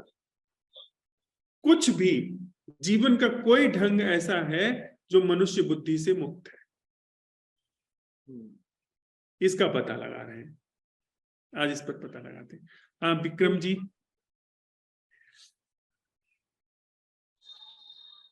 हाँ हेलो। हाँ भाई। जी धर्मराज जी नमस्ते। हाँ, आज मेरा पहला दिन है, और एक्चुअल में मेरा थोड़ा रात का दिनचर्या रहता है, तो आज सुबह में थोड़ी मैं आ नहीं पाया था पहले वाले में, तो इसके लिए माफी भी चाहूंगा। और अभी हाँ, अभी जो सब चीजें बताई गई मैं उसको जहाँ तक हो पाया मैं उसको समझा हूँ, और आगे आज की जैसी दिनचर्या बढ़ेगी उसमें मैं चाहूंगा कि उसको और स्पर्श से देख सकूं। ठीक है विक्रम जी, आज हम लोगों ने साथ में चल करके इस प्रश्न जी को उठाने की कोशिश की है कि हमारा जो जी जीवन बह रहा है, जिसे हम जीवन कह रहे हैं, संबंध कह रहे हैं, यह क्या सिर्फ मनुष्य बुद्धि, अब जब हम कह रहे हैं कि मनुष्य बुद्धि, तो हमारे अंदर ये हमारी बुद्धि नहीं है, हमारे अंदर यह जो मन है ये हमारा मन नहीं है, हमने इसको विकसित नहीं किया है, या जी हमने मैं को विकसित नहीं किया है। यह इसी तरीके से जैसे हमारा मन है, जैसे हमारी बुद्धि है, पूरी मनुष्य जाति इसी तरीके से काम कर रही है। रिलेशनशिप में, क्या रिलेशनशिप में इस धरती पर कोई भी एक व्यक्ति ऐसा है जो बिना छवि बनाए रिलेट होता हो? यानी मन के आधार, मन छवि बनाता है और उसके आधार पर वो रिलेट करता है। क्या कोई ऐसा व्यक्ति है जो बिना मन के जी रहा हो, जिसमें योजनाएं ना हो, जिसमें कोई अतीत के स्कार्स ना हो, सिवा उन भौतिक चीजों के जो कंप्यूटर की हैं, गाड़ी बाएं चलानी चाहिए सड़क पर, वो है। उसके अलावा जहां पर जीवन घट रहा है उसमें मनुष्य बुद्धि के अतिरिक्त कोई जीवन है? इसलिए हम मनुष्य बुद्धि की बात कर रहे हैं, क्योंकि मनुष्य बुद्धि हजारों लाखों साल में धीरे धीरे विकसित हुई है और इस प्रारूप में काम कर रही है। जीवन तो मनुष्य बुद्धि से निर्मित नहीं है ना, ये पहाड़, हमारा आपका शरीर, हमारा आपका वास्तविक जीवन, वो तो मनुष्य बुद्धि से बना नहीं है। पर दुर्भाग्य ये है कि हम सब सिर्फ मनुष्य बुद्धि के द्वारा संचालित हो रहे हैं। तो आज थोड़ा इस बात का पता लगाते हैं, क्या हमारे जीवन में कुछ भी ऐसा है जो मनुष्य बुद्धि से संचालित नहीं हो रहा है? जीवन की कोई भी एक ऐसी लहर, क्षण, व्यवहार जो मनुष्य बुद्धि से नहीं चल रहे हैं, इसका थोड़ा पता लगाते हैं। धन्यवाद। धन्यवाद। भावना। प्रणाम भैया। प्रणाम भावना। अभी तो मैं कमरे के अंदर हूँ, तो बस बाहर प्रश्न में थोड़ा प्रकाश डालो। हम लोगों के पास आज पहला दिन था तो ज्यादा समय लगा है, तो प्रश्न पर प्रकाश डालो कि प्रश्न समझ में आया। जी, तो एक्चुअली जब से मैं आपको सुन रही हूँ और मैं ये जो आपकी कार्यशाला है अटेंड कर रही हूँ, तो मेरा जो ढंग था जीने का वो टूटा है एक्चुअली, क्योंकि जैसे भी मैं बनी थी तो उसमें टूट तो हुई है, और अभी जो चल रहा है उसके अंदर मतलब वैसा कोई दुख तो नहीं है, लेकिन रोजमर्रे वाला जो जीवन हम जी रहे हैं उसमें कुछ किसी भी प्रकार का रोज का कुछ संघर्ष आता है किसी भी चीज के लिए, तो थोड़ा दुख उत्पन्न होता है। और जो पुराना अगर कोई ऐसे दुख वाली कोई बात आती है तो वहां पे थोड़ी देर के लिए चलता है दुख, फिर वो प्रश्न उठ जाता है वहां पे, असंभव प्रश्न। तो आज फिर का वो प्रश्न है भावना, आज हम लोग इस प्रश्न पर चर्चा कर रहे हैं, क्या हमारे जीवन में यह जो मनुष्य की बुद्धि है, यानी जो हमारे अंदर बुद्धि काम कर रही है, ये हमारी बुद्धि नहीं है, ये मनुष्य बुद्धि है। इस बुद्धि को, इस मन को हमने नहीं बनाया है, ये हमारे अंदर काम कर रही है। पूरे मनुष्य इंसान कहीं भी धरती पर हो, उसके अंदर यही बुद्धि, यही पैटर्न काम कर रहा है। इस पैटर्न के द्वारा संचालित जीवन के अतिरिक्त क्या कोई और भी जीवन घट रहा है? उसकी कोई भी प्रतिविज्ञा है हमारे जीवन में? इसी पे आज हम लोग पता लगाएंगे। वो दुख हो, सुख हो, उसमें हम नहीं जा रहे हैं। वो टूटा है, नहीं टूटा है, उसमें हम जा ही नहीं रहे।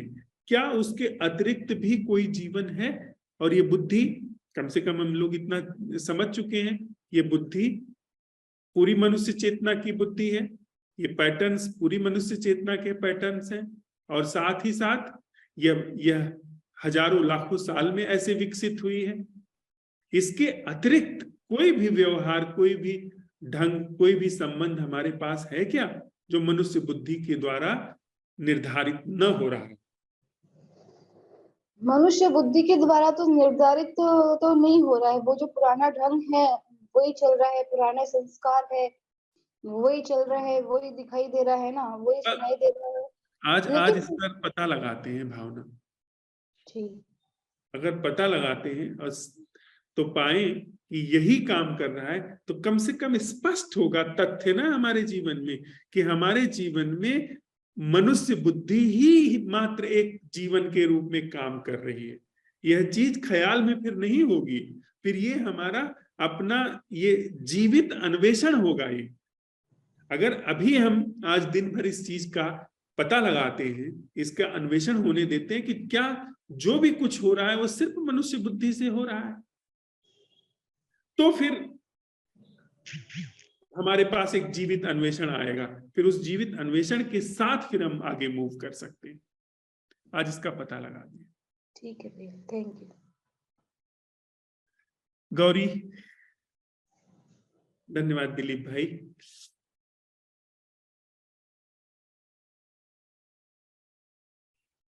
जी प्रणाम।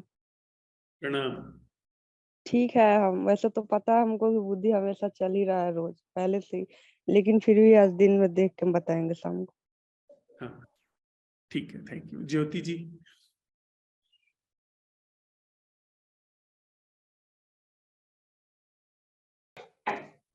मुश्किल सर, मैं ड्राइविंग कर रही, मुझे समझ आ गया आपने क्या कहा है। मैं पता लगाऊंगी। ठीक है। गुड कल्पना जी, मॉर्निंग।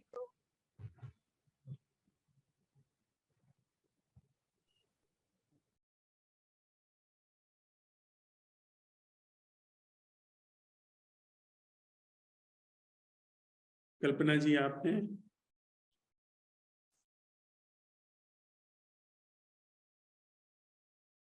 प्रमिला जी, जी नमस्कार। नमस्ते मैडम।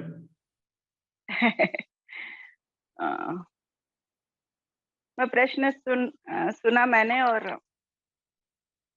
प्रश्न के साथ रहना चाहती हूँ दिन भर। हाँ ठीक बात। आज इसका पता लगाइए कि जीवन में सब कुछ बुद्धि के द्वारा ही, मनुष्य के इस संरचना के द्वारा ही चल रहा है या इस संरचना के इतर भी कुछ है। ठीक है, थैंक यू। रंजीता जी,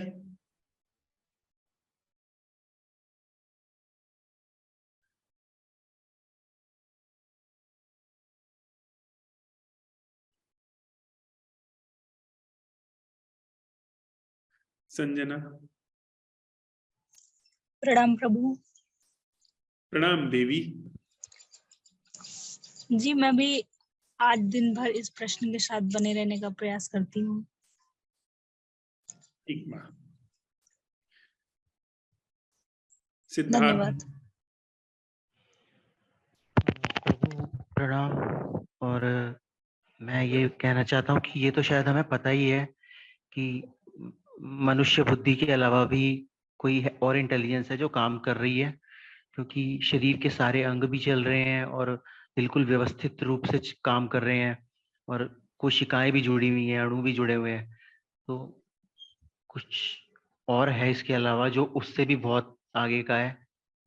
नहीं तो सिद्धार्थ, पता लगने का मतलब क्या है आपका? हमको ये मतलब बौद्धिक रूप से तो पता है, बाकी ये प्रश्न तो उठाकर देखेंगे ही। तो पता नहीं है हमें। पता लगने का मतलब है कि फिर उस जीवन का उघड़ जाना जो कि मनुष्य बुद्धि के पार है। इंटेलेक्चुअली पता लगने की बात हम नहीं कर रहे हैं। यह बात बड़ी महत्वपूर्ण है। अगर हम बौद्धिक रूप से तो पता ही है कि हाँ शरीर में काम कर रहा है, एक अनुमान है बुद्धि में, उसकी एक व्याख्या है कि हाँ, और वो भी व्याख्या बुद्धि की ही है कि शरीर में खून बन रहा है जो विचार से नहीं चल रहा है। यह एक निष्कर्ष है, बौद्धिक निष्कर्ष है। ये जीवंत बोध नहीं है कि खून बह रहा है, हृदय धड़क रहा है। यह एक अनुमान है, एक निष्कर्ष है कि इस पहाड़ को विचार ने नहीं बनाया है, आकाश को विचार ने नहीं बनाया है, यह शरीर विचार नहीं है, यह एक निष्कर्ष है। इस निष्कर्ष की हम बात नहीं कर रहे हैं।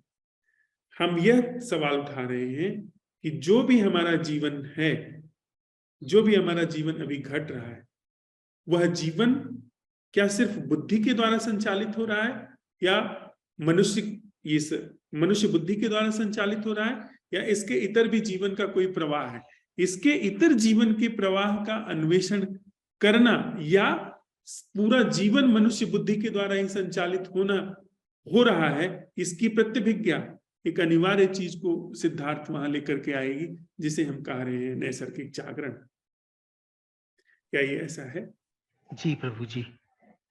तो हम लोग तब तो फिर हम चूक जाएंगे ना सिद्धार्थ, अगर हमने इस चीज को भी बुद्धि के द्वारा एक निष्कर्ष लेकर के आए तो चूक गए। फिर हम इस चीज का बुद्धि के द्वारा निष्कर्ष नहीं, इसके जीवित अन्वेषण, नैसर्गिक अन्वेषण का मतलब है कि वहां पर एक होश का जन्म हो जाना। होश हमारे तुम्हारे द्वारा निर्मित नहीं है ना, तो इसका मतलब प्रचंड अवलोकन है वहां उस ऊर्जा का फिर आवाहन हो गया, उस ऊर्जा को जगह मिलनी शुरू हो गई जो कि अक्षत है। क्या मानवीय बुद्धि के इतर भी कोई अन्य जीवन है जो संचालित कर रहा है, ये प्रश्न है। हाँ, नहीं, क्या मानवीय बुद्धि के द्वारा संचालित जीवन के इतर कोई जीवन है? संचालित की बात नहीं, अभी जो जीवन है बुद्धि के द्वारा संचालित है। मानवीय बुद्धि के संचालना से इतर कोई जीवन अस्तित्वगत रूप में है या नहीं, ये प्रश्न। जी। Thank you Siddharth. उर्मिल जी।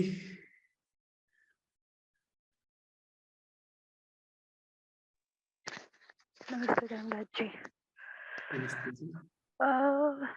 मैं अपना एक्सपीरियंस शेयर करती हूँ, मुझे नहीं पता, वो आप बताइएगा क्या है उसमें। जैसे नेम ऑन फॉर्म जो हम कह रहे हैं कि जिसके थ्रू हम देखते हैं, कई बार ऐसा हुआ है जैसे मैं पौधों के पास हूँ या और भी कई उस पे के ऐसा लगता है कि वहाँ नेम ऑन फॉर्म से बात नहीं हो रही है। मतलब ऐसा लगता है ना मैं हूँ, ना ही मैं उस पौधे को पहचान पा रही हूँ, क्योंकि नेम और फॉर्म नहीं है, वो पौधा है ऐसा भी नहीं लगता। और उसके अंदर जो जीवंतता है और जो मेरे अंदर है, वो ऐसा लगता है डिवीजन खत्म हुआ, जैसे वो आपस में कनेक्टेड भी नहीं कहेंगे, क्योंकि कनेक्टेड में भी ऐसा लगता है कि कुछ बीच में धागा सा है, बट एक डिवीजन नहीं होता। और वहाँ होश होता है, इट्स नॉट लाइक डेड।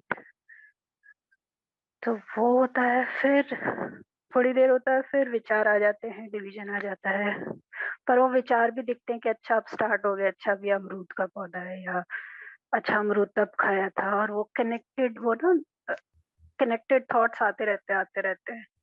फिर थर्ड लेयर होती है, कई बार फिर हम मान लो आपने कहा कि वो जीवन क्या है जो नेम और फॉर्म से वो है, तो वो याद आ जाता है। और मतलब थर्ड लेयर में हम कई बार चूज करने लग जाते हैं कि अरे ये विचार आ गए, अब तो गलत होने लग गया, बिना विचार के देखना था ऐसे। कई बार वो होता है थर्ड, मतलब वहां पे कई बार फ्रिक्शन होता है कि नहीं ऐसे नहीं देखना है। फिर फोर्थ होता है कि नहीं इट्स फाइन, जो भी हो रहा है ठीक है, फ्रिक्शन की कोई जरूरत नहीं है, जो भी है एज इट इज, जो भी हो रहा है उसको वैसे ही देखना है। पता नहीं, मतलब ये प्रोसेस अच्छी मुझे तरीके दिखता से है। ये बात कह पा रही हैं।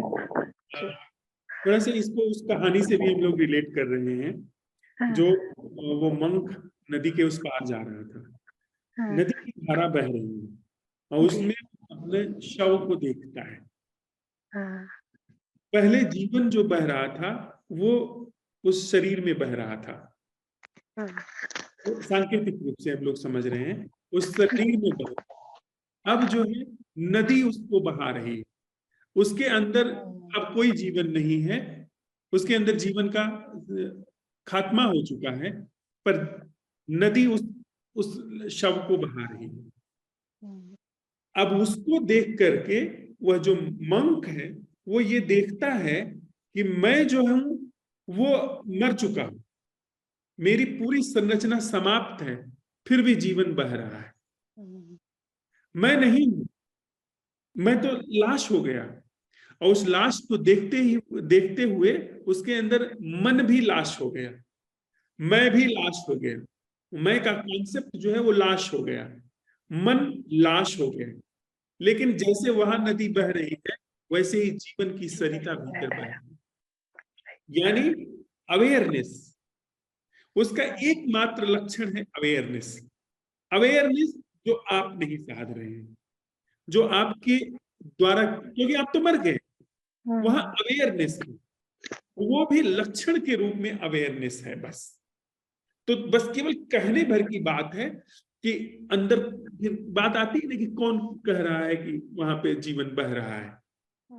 बस वो एक नरेशन आप माइंड है, बुद्धि का एक नरेशन है कि हाँ जीवन बह रहा है।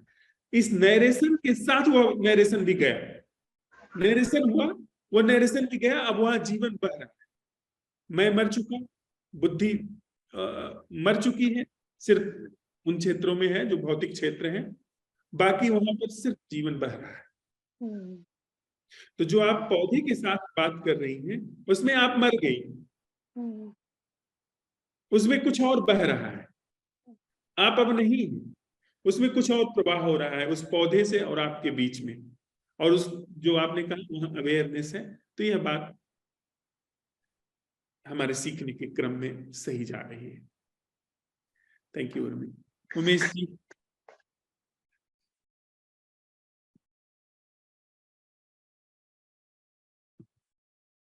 सुरुमिता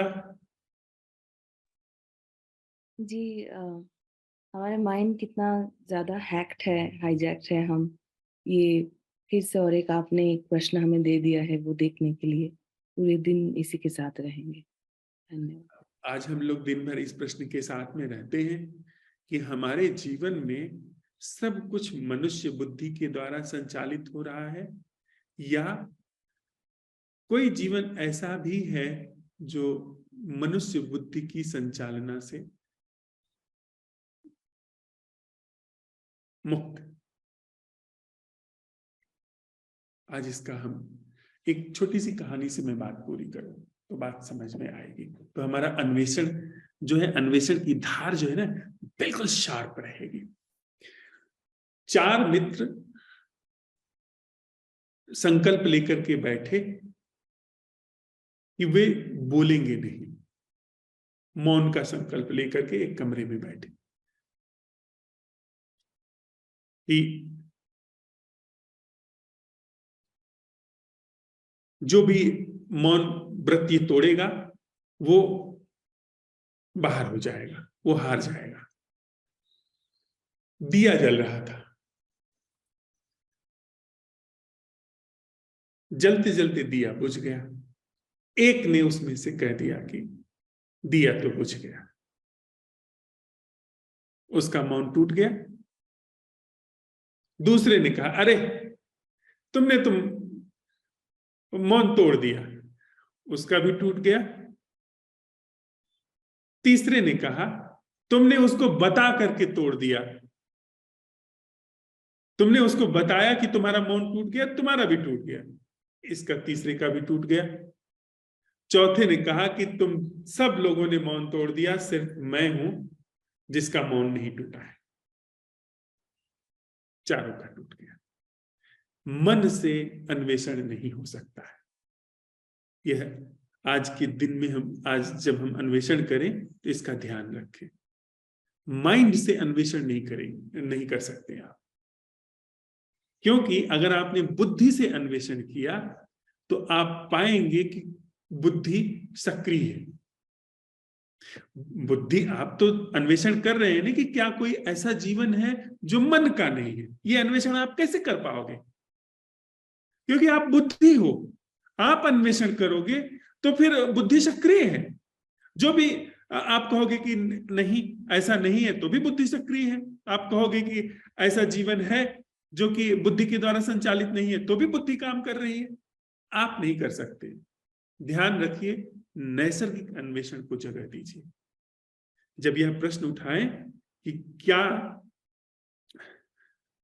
कोई जीवन प्रवाह, जीवन धारा, जीवन ढंग ऐसा है जो मनुष्य की बुद्धि के द्वारा संचालित नहीं है, तो उस प्रश्न के साथ यह शामिल रखें, यह अन्वेषण बुद्धि नहीं कर रही है।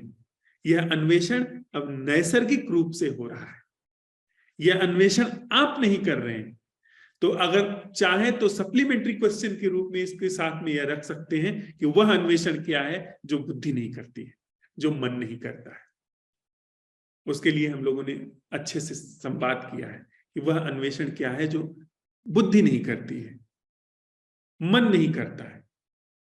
तो उसको थोड़ा सीख करके, समझ करके, कुछ नए मित्र हैं उनके लिए हम इस प्रश्न को और सरल कर दें कि ऐसे अन्वेषण होते हैं जो कि मन या बुद्धि नहीं करती, जो अवलोकन करता है, जो जीवंत नैसर्गिक अवलोकन करता है। जैसे आप पूछें कि मेरी दोनों मुट्ठियां कहाँ हैं, तो मुझे सोचना नहीं पड़ेगा, अवलोकन करना पड़ेगा कि मेरी दोनों मुट्ठियां मेरे जांघों पर है। ये अवलोकन है, ये सीधा अवलोकन है। इसमें बुद्धि का उपयोग सिर्फ नरेशन के लिए हुआ है, आपको बताने के लिए हुआ है। और आपको दिन भर तो नरेट करना नहीं है, किसी को शाम की बैठक में नरेट करना है, तो सिर्फ आपको पता लगाना है, तो नरेशन की भी जरूरत नहीं। सिर्फ यह अवलोकन होना है, वह भी ऑर्गेनिक नैसर्गिक अवलोकन, कि वह क्या कोई ऐसा जीवन है जो मनुष्य की बुद्धि से, मनुष्य की बुद्धि की संचालना से मुक्त है, और इसका अन्वेषण ऑर्गेनिक हो, नैसर्गिक हो। जैसे कि यह नैसर्गिक अन्वेषण हुआ, यह नैसर्गिक अवलोकन हुआ कि मेरे दोनों हाथ कहां पर है, पाया गया कि जांघ पर है, बात खत्म हो गई। ऐसे ही भीतर अवलोकन हो,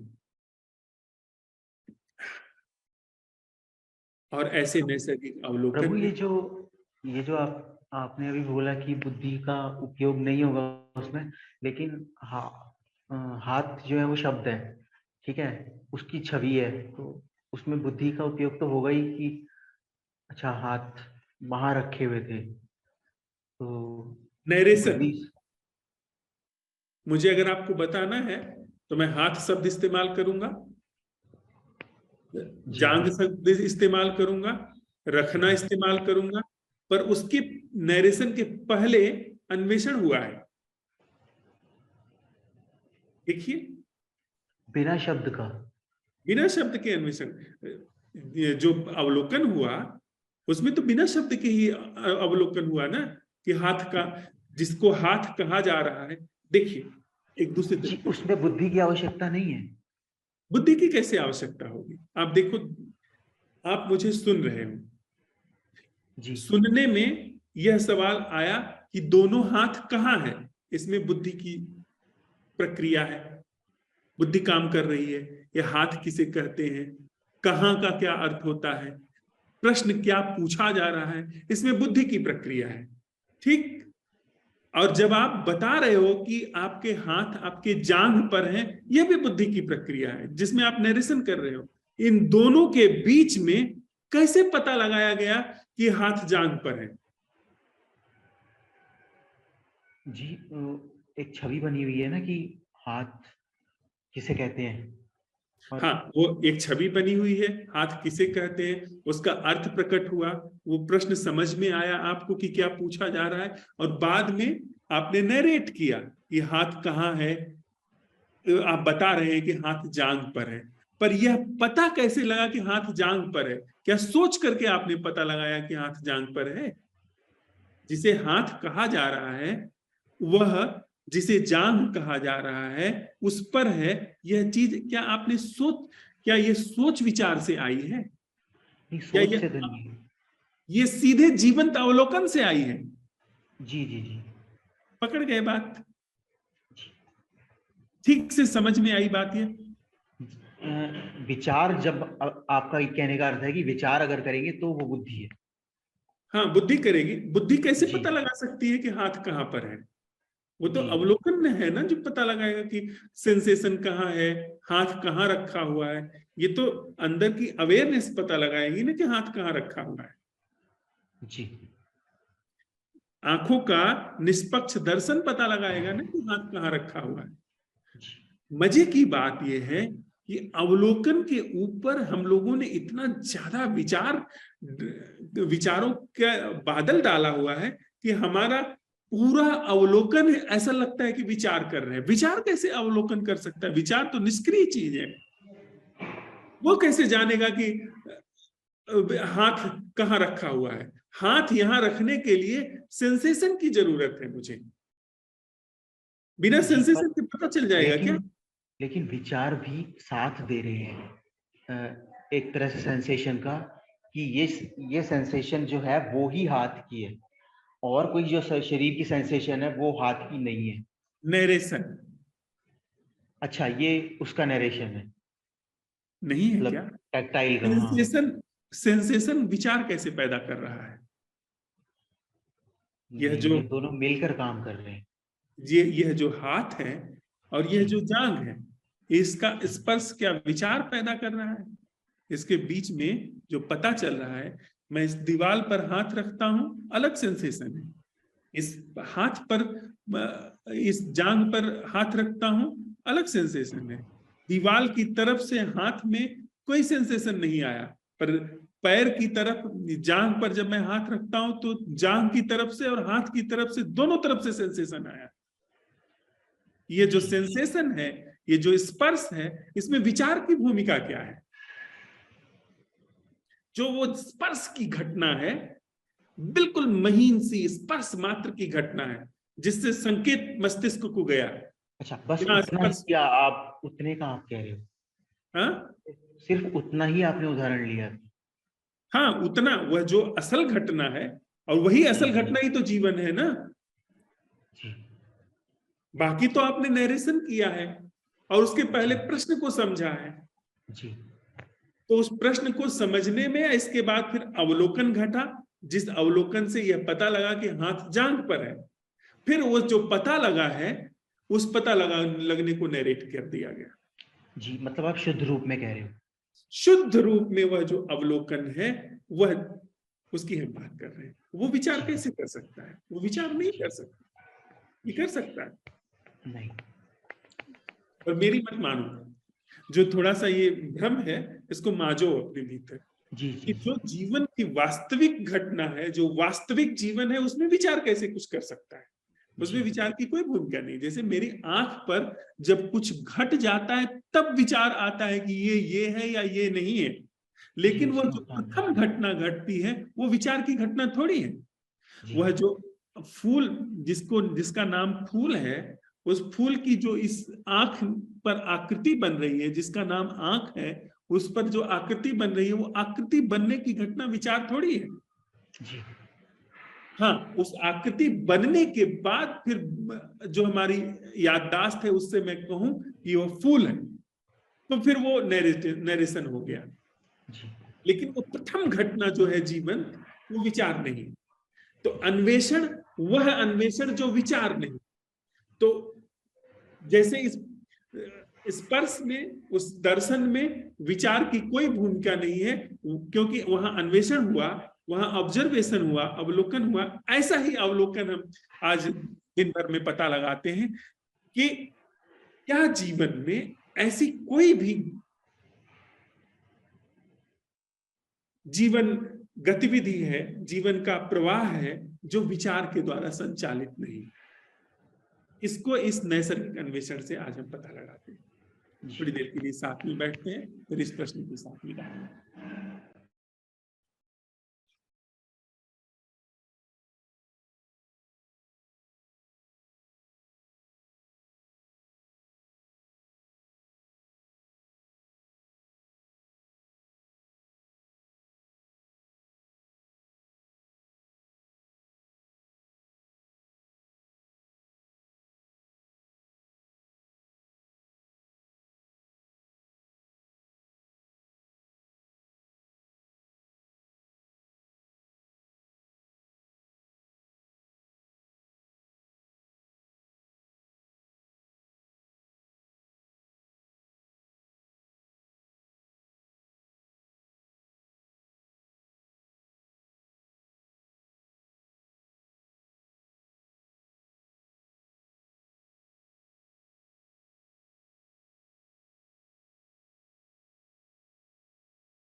जीवन में क्या कोई ऐसा प्रवाह है जीने का जो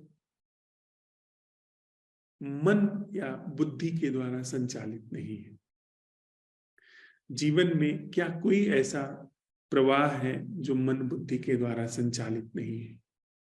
जीवन में क्या कोई ऐसा जीवंत प्रवाह है जो मन और बुद्धि के द्वारा संचालित नहीं है?